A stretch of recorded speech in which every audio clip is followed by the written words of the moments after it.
Bonsoir à tous, ravi de vous retrouver sur Monaco Info pour cette première édition de la semaine. Voici les titres de ce lundi 13 novembre. Elle a ouvert ses portes l'an dernier, mais a été inaugurée aujourd'hui par le prince Albert II. Présentation ce soir de la British School of Monaco, une école anglaise privée qui accueille des élèves de 5 à 11 ans. Leurs univers sont variés, mais ils parlent le même langage, celui de la haute gastronomie. Le dîner de gala du Festival des Étoilés Monte-Carlo aura tenu toutes ses promesses en offrant un moment suspendu, un souvenir rare et délicieux à déguster dans ce journal. Nous évoquerons la vision du tourisme en principauté et la place de Monaco sur la scène internationale avec le directeur du tourisme des congrès, Guy Antonielli. Puis vous en saurez plus sur la conférence de Raphaël Doublié, donnée à l'occasion des commémorations du centenaire de la naissance du prince Régnier III, une conférence sur la musique. Et enfin, Olivier Duverger-Vanek sera notre invité en fin de JT. Il présente ce mardi sur la scène du théâtre Princesse Grace, Seule, une pièce émouvante qui parle de solitude. Je vous le disais en titre, ouverte l'an dernier, la British School of Monaco a officiellement été inaugurée par le prince Albert II ce lundi matin. Vanessa Dessier et Thomas Deus vous présentent cette école primaire privée anglophone. Moins d'une centaine d'élèves âgés de 5 à 11 ans a choisi la British School of Monaco. Les enfants bénéficient d'un programme éducatif britannique fondé sur des principes d'excellence académique, de diversité culturelle déjà proposés dans 160 pays. L'inauguration officielle en présence du souverain marque ainsi une étape majeure et symbolise l'engagement de l'école dans la communauté monégasque. Justement, c'est la première école anglophone en principauté, donc nous avons voulu apporter une offre complémentaire au système éducatif existant et en fait ça complémente parfaitement ce qui existe déjà en principauté par ce système justement britannique qui permet aux enfants d'avoir un enseignement pas bilingue mais multilingue en anglais avec, voilà, encore une fois, un fort accent sur l'acquisition de français. La fondatrice Olena Sullivan-Prikotko, ancienne présidente de la Jeune Chambre économique de Monaco en 2018 et vice-présidente de la JCI en 2021, souhaite garder sa petite école à taille humaine, même si le futur s'annonce prometteur. Nous avons pas mal de demandes pour le secondaire et nous avons des enfants qui finissent le cycle du primaire. Donc l'école primaire va rester toujours petite, elle va rester toujours ici. La capacité c'est de 96 personnes et nous n'avons pas d'ambition de construire une grande école. Donc ça sera toujours un format un petit peu familial parce que c'est une école familiale qui est concentrée sur les valeurs et sur le bien-être des enfants. L'école primaire a désormais ouvert toutes ses classes avec des élèves représentant 13 nationalités différentes. Depuis sa création, l'école a sollicité une demande d'accréditation COBIS, Conseil des écoles internationales britanniques, dont la validation aura lieu au printemps 2024. Le reportage qui va suivre vous emmène dans les coulisses du gala du Festival des Étoilés. Alain Ducasse, Marcel Ravin, Yannick Aleno et Dominique Laury ont uni leur univers pour offrir un dîner de clôture d'exception. Cette troisième édition, organisée par la Monte-Carlo Société des Bains de Mer, aura permis aux convives de vivre un moment suspendu. Le récit de Justin Hadel sur des images d'Olivier Bonello. Les tables sont dressées. Les serveurs peaufinent leur déplacement. Tout doit être parfait. Pour ce gala de clôture organisé dans la salle Empire de l'Hôtel de Paris, plusieurs centaines de personnes sont mobilisées. Le tout pour un dîner à la lumière des 7 étoiles détenues par les chefs. Chacun a pu laisser son imagination envahir les assiettes. Dans l'esprit de ma cuisine, là, j'essaye d'amener une cuisine souriante, ensoleillée, avec des saveurs de cet ailleurs. On a choisi une volaille du Piémont qui sera rôtie et fumée. C'est une technique de cuisson qu'on fait dans les Antilles qui s'appelle boucané, servie avec un sabayon de patates douces et une raviole d'herbes potagères avec un agrodolce de canne à sucre. Voilà, très simple. Marcel Ravin, Yannick Aleno, Dominique Laury ou encore Alain Ducasse, tous ont confectionné leurs plats mais aussi accueilli leurs clients, le tout dans une ambiance agréable malgré une réelle pression. C'est pas compliqué parce qu'on se connaît tous bien, c'est déjà la 3e édition et voilà, ça se passe très bien, tout le monde a donné tous ses besoins, on essaie très bien d'organiser et c'est un plaisir ce soir de faire ça entre chefs et copains. On attend Alain qui va pas tarder à arriver, mais oui, ça se passe bien. J'ai vu l'ensemble des plats réalisés par les collègues et ça va être une belle soirée. Une belle soirée réunissant des convives de marque, parmi eux, leurs Altesses Sérénissimes, le prince Albert II de Monaco et la princesse Charlène. La haute gastronomie est l'un des atouts de la principauté. Elle participe assurément à l'attractivité du pays. Justement, pour faire la promotion de Monaco auprès des professionnels et du grand public, la direction du tourisme et des congrès peut compter sur ses bureaux répartis dans le monde entier. Ses représentants sont actuellement réunis au One Monte Carlo. Bonsoir Guy Antonielli. Bonsoir Émilie. Vous êtes le directeur du tourisme et des congrès. Une fois par an, donc les bureaux de la DTC se rassemblent en principauté. Combien de personnes y participent et en quoi cette réunion est essentielle? Alors nous réunissons nos 8 bureaux à l'étranger qui représentent cette année 17 personnes. Et cette réunion est essentielle parce que ça permet à nos bureaux de rencontrer les hôteliers de la principauté, les centres de congrès, les centres de conférences, de découvrir les nouveautés, mais la partie essentielle du travail est de mettre en place les plans d'action pour l'année prochaine. Alors quelle est cette feuille de route pour l'année prochaine? Est-ce qu'il y a des points sur lesquels un accent est mis particulièrement? Alors, nous avons mis l'accent depuis quelques années à la direction du tourisme sur le marketing avec un niveau de réputation de la destination qui est relativement acquis un peu partout, un niveau de considération de la destination touristique et un niveau de conversion des ventes. La conversion des ventes se fait par les hôtels, par les centres de congrès, par les prestataires eux-mêmes et la direction du travail travaille sur la considération en tant que destination de la principauté. Il est important, Guy Antonielli, d'être à l'écoute des bureaux? Alors c'est essentiel parce que c'est eux qui nous font part de l'état de leur marché, qui nous font part des grandes tendances sur leur marché et qui nous aident à comprendre comment fonctionnent ces marchés émetteurs de la principauté alors que nous ne sommes pas sur place. On le sait que les Américains, les Britanniques, les Français, les Italiens également figurent dans le top 4 des nationalités qui affectionnent particulièrement Monaco. Mais est-ce qu'il y a un désir aussi de toucher un public plus large que celui qu'on a l'habitude de voir venir ici ? Alors depuis de nombreuses années, les clientèles fidèles de la principauté n'ont pas beaucoup changé. Vous le disiez, cette année, les États-Unis et le Moyen-Orient sont en hausse. La France se contracte, l'Angleterre est en difficulté pour des raisons politiques et économiques. L'Italie a connu un beau sursaut, donc nous nous concentrons sur ces marchés-là, sur le marché du Moyen-Orient qui a été exceptionnel cet été et nous le travaillons de très près pour qu'il reste exceptionnel les années à venir. Mais non, nous n'allons pas démarcher des secteurs du monde en devenir comme peuvent l'être, mais ils sont très intéressants. Le Brésil, le Mexique, l'Inde, la Chine quand elle aura repris. Il faut savoir que la Chine aujourd'hui est toujours en dessous de 60% de tourisme émetteur. Et je ne parle pas pour la principauté, je parle en général.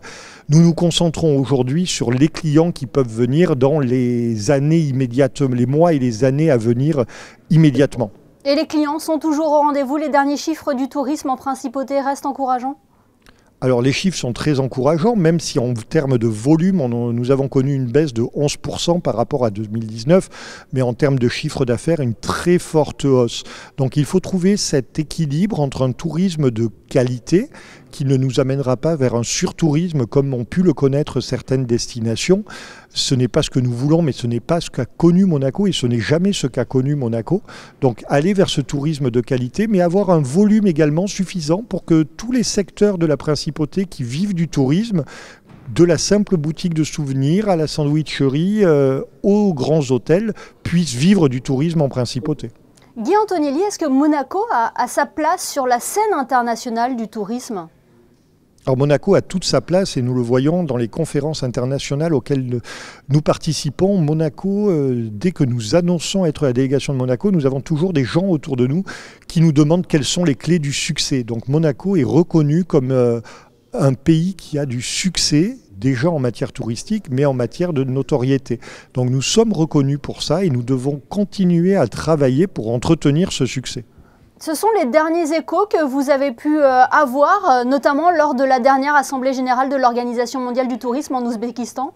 C'est exactement ça, Émilie. Donc, à Samarcande a eu lieu la 23e Assemblée générale de l'Organisation mondiale du tourisme, qui est une entité de l'ONU, où nous prenons la parole en tant que pays. Au Rwanda, c'était le World Travel and Tourism Council qui réunit le secteur privé et le secteur public. Au Moyen-Orient, Sandrine Camia a conduit une délégation d'hôtels de la Principauté pour faire un roadshow, donc une tournée de 5 villes au Moyen-Orient. Monaco est toujours un phare, je n'ai pas peur de dire vraiment un phare, parce que tout le monde nous connaît. Mais aujourd'hui, nous devons faire comprendre aux gens pourquoi ils doivent nous connaître, et pas seulement connaître le nom Monaco en l'associant à la Formule 1, mais connaître un peu plus tout ce que la Principauté a à offrir à nos futurs touristes. Eh bien, merci beaucoup Guy Antonielli d'avoir été notre invité ce soir sur Monaco Info. Merci Émilie, bonne soirée à vous. Dans le reste de l'actualité, le comité de coordination et de suivi de la stratégie nationale de lutte contre le blanchiment de capitaux, le financement du terrorisme, la prolifération des armes de destruction massive et la corruption s'est réuni ce lundi après-midi au Novotel. L'opportunité de rappeler les principes directeurs sur lesquels repose cette stratégie, à savoir la prévention, la dissuasion, la coordination nationale et la coopération internationale. Au même moment, l'autorité monégasque de sécurité financière propose des sessions de formation sur le même thème, et ce jusqu'au 16 novembre au Fairmont Monte-Carlo. Le secteur du yachting, de l'immobilier, de la justice ou encore de l'automobile sont notamment concernés avec cette question en préambule: comment identifier et signaler un soupçon de blanchiment de capitaux et de financement du terrorisme. Vous le savez, l'année 2023 est marquée par les commémorations du centenaire de la naissance du prince Régnier III. Plusieurs expositions sont encore à découvrir, comme la vision du prince au ministère d'État, le prince et ses animaux au jardin animalier, ou un prince bâtisseur, une ambition pour Monaco, à la salle du quai Antoine Ier. Autre événement, Régnier III et la musique, une conférence-concert proposée vendredi soir au Théâtre des Variétés. Plus de détails dans ce reportage de Frédéric Elion sur des images d'Alban Gingembre. C'est l'événement le plus important organisé en principauté par l'Alliance française de Monaco depuis sa création en 1926. Une conférence-concert en 2 temps au Théâtre des Variétés, le Prince Régnier III et la musique. Après un premier acte le 6 octobre consacré à la musique savante, la partie 2, vendredi dernier, a mis en lumière les liens particuliers du Prince Régnier III avec la musique. Ce soir est une soirée beaucoup plus festive puisqu'il s'agit de musique traditionnelle, de jazz et de variété, avec des chanteurs, des orchestres très liés à Monaco qui ont bien connu le Prince Régnier III et que le prince appréciait particulièrement. Il a su remettre au palais les concerts du palais princier. Il a su remettre justement au niveau également du carillon sa touche et sa vision sur la tradition, comment il a voulu justement la transmettre, car c'était un prince qui a voulu œuvrer, c'est un prince mécène, c'est un prince musicien, et ce soir on va notamment voir qu'il se mettait à la batterie. On va avoir un témoignage justement d'une personne qui à ses côtés l'accueillait à la batterie. Tout au long de la soirée, des compositeurs ont proposé leurs hommages avec des créations inédites, des anecdotes et témoignages avec notamment Maurice Winitsky.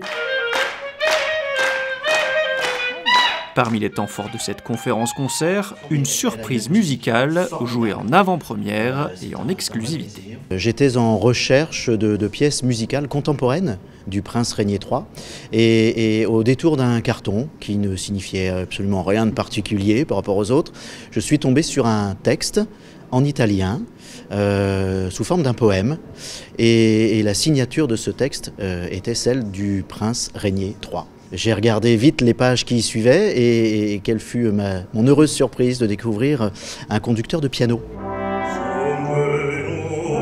Ce poème a été mis en musique, orchestré et enregistré avec l'Orchestre des Carabiniers du Prince.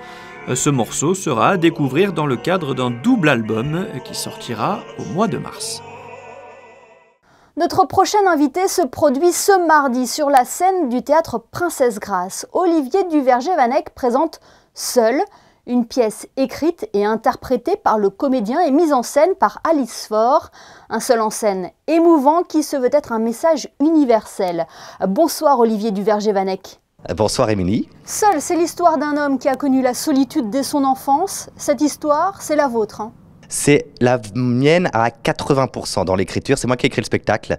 Je me suis effectivement beaucoup inspiré de ma vie et aussi j'ai pris des mélanges de la vie de ma maman et celle de ma sœur aussi, qui sont 2 personnes qui, on va dire, souffrent et qui ont souffert et qui continuent à souffrir de solitude dans leur vie, mais aussi d'autres choses. Voilà. Le sujet semble triste, Olivier, parce que vous parlez de choses graves, mais vous le faites avec humour sur scène, hein ?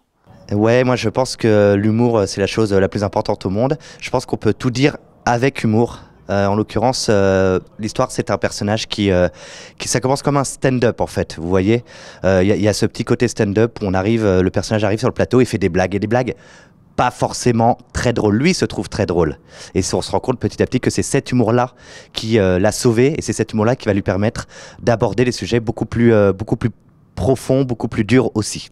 Oui, est-ce que grâce à l'humour, ça rend la chose un peu moins déstabilisante de s'ouvrir ainsi sur scène ? Oui, mais du coup, ça peut être déstabilisant pour le spectateur et c'est ça, à mon sens, qui en fait un seul en scène assez unique, assez atypique. C'est ce qui ressort aussi des retours. Les gens, ils sont assez bluffés par ce spectacle parce qu'ils pensent vraiment, on est vraiment entre le stand-up et le seul en scène poignant sur la famille, sur la folie, sur la maladie. Et je pense que ce mélange-là fait que ce spectacle, est, comme je le disais, est assez atypique, ouais. Et vous le dites aussi, ce n'est pas une thérapie, hein, c'est un message universel que vous adressez sur scène. Ah, complètement. On n'est pas là pour... je crois pas qu'on doit souffrir dans le métier, je crois pas qu'on doit souffrir dans la création. Ça c'est important et je crois pas qu'on doit souffrir en tant que spectateur. On n'est pas là pour voir une séance de psy. Alors malgré ces sujets qui peuvent paraître assez durs, hein, comme je le disais, on parle de maladie, on va parler de l'hôpital psychiatrique, on va parler de famille d'accueil. Mais moi par exemple, la famille d'accueil, c'est ce qui m'a sauvé la vie. Donc j'en parle pas du tout avec dureté. J'en parle au contraire avec beaucoup d'amour et cet amour-là et cet humour-là fait qu'on n'est jamais en psychanalyse. C'est pas un spectacle cathartique, c'est un spectacle qui se veut universel et qui doit parler à tout le monde. Ouais, la famille, voilà. C'est votre socle. C'est ouais. Moi, j'ai la famille, j'ai eu une famille, on va dire, compliquée, avec une maman qui était malade. Je suis allé en famille d'accueil et c'est cette famille d'accueil-là et le fait de changer de ma famille biologique qui a fait que je me suis ouvert, que j'ai réfléchi sur tous ces sujets et que finalement je m'en suis sorti. Donc il y a aussi ce questionnement-là, comment faire pour vivre avec un fardeau qu'on n'a pas choisi. Le spectacle, il va pas vous donner la réponse, hein, parce que la réponse, vous l'avez en chacun et chacune d'entre vous. Mais au moins, il va permettre de se faire poser des questions. Et c'est déjà le début de quelque chose. C'est pour cela que vous avez décidé d'écrire cette pièce et d'en plus de se dire, je vais l'interpréter. Ouais, moi j'avais déjà écrit une première pièce avec 5 comédiens dans laquelle je jouais pas, qui était déjà sur l'atavisme, sur la famille, sur déjà le fardeau que l'on a sur les épaules. Comme quoi c'est un sujet qui me tient à cœur. Je pense qu'avant d'écrire peut-être des spectacles politiques, j'écris un spectacle de politique intérieure, la famille. Et là, ouais, c'est aussi pour ça que je me suis lancé, parce que je me suis rendu compte que mon histoire, peut-être j'avais besoin que ce soit moi qui la joue cette fois-ci. Vous êtes seul en scène, mais il y a quand même une voix qui vous accompagne, c'est celle de Marie-Christine Barrault. Hein. Oui, Marie-Christine, c'est une amie de longue date. C'est quelqu'un qui, en plus d'être une comédienne assez exceptionnelle, c'est quelqu'un qui fait énormément pour les compagnies émergentes comme la nôtre, qui accompagne beaucoup les jeunes. Et quand je lui ai demandé de faire la voix de cette marraine, de cette bonne fée un petit peu dans le spectacle, elle n'a pas hésité une seule seconde. Elle l'a fait avec plaisir et en plus, son texte est assez magnifique. Et il sera à découvrir donc demain soir, mardi, sur la scène du théâtre Princesse Grace. Seul, donc, votre spectacle, Olivier Duverger-Vanek. Merci de nous avoir fait le plaisir d'être avec nous ce soir. C'était un plaisir. Merci à vous, Émilie. Et un peu avant, la Roca Team accueillera l'Anadolu Efes à la salle Gaston Médecin. Fort d'une série de 5 victoires consécutives en Euroleague, les hommes de Sacha Obradovic compte bien poursuivre sur cette lancée avec un groupe au complet. Et Léo Kobo tentera lui d'atteindre la barre des 1000 points inscrits en carrière en Euroleague. Mais l'Anadolu Efes reste un très grand nom du basket européen, vainqueur de l'Euroleague en 2019 et 2021. Le club turc a trouvé son rythme avec un nouvel entraîneur. Il sera donc un sérieux concurrent. Monaco-Anadolu Efes, c'est ce mardi à 19h à Gaston Médecin. En tennis, Hugo Nys et son coéquipier Jan Zielinski ont remporté ce week-end l'Open de Moselle en double, tête de série numéro 1 de ce tournoi. La logique aura été respectée. La paire confirme également à Metz puisque c'est son 2e titre consécutif dans cet Open de Moselle. Place à présent à votre rubrique Ceux qui font Monaco. Ce soir, Christine Datomel, vous avez décidé de mettre en valeur la mobilité propre. Oui, et une fois de plus, c'est sur la promenade Honoré II que je vous retrouve, cette fois pour vous parler d'un concept bien particulier. Vous êtes nombreux à rouler 100% électrique aujourd'hui. C'est devenu un petit peu le moyen de locomotion indispensable sur les routes en principauté.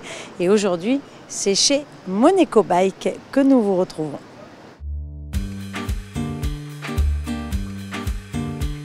C'était il y a 5 ans et donc on a commencé en ligne à se faire connaître avec des vélos un peu spéciaux comme ceux-là avec les grosses roues. Et il y a 1 an, du coup, on a ouvert cette boutique sur Monaco. Alors le vélo électrique, c'était un peu une évidence ? Sur Monaco, c'est vrai que c'est quand même mieux pour les déplacements. Il y a quand même pas mal de dénivelé. On force quasiment pas, les gens ils s'en rendent pas compte, mais c'est quasiment comme un scooter. Même en plein été, vous montez à la turbie. Il y a certaines personnes, je leur dis vous montez à la turbie sans problème. Ils sont impressionnés, mais vous pouvez faire encore plus de kilomètres. Bon, on fait un peu tout ce qui est mobilité électrique, vélo, skate, trottinette.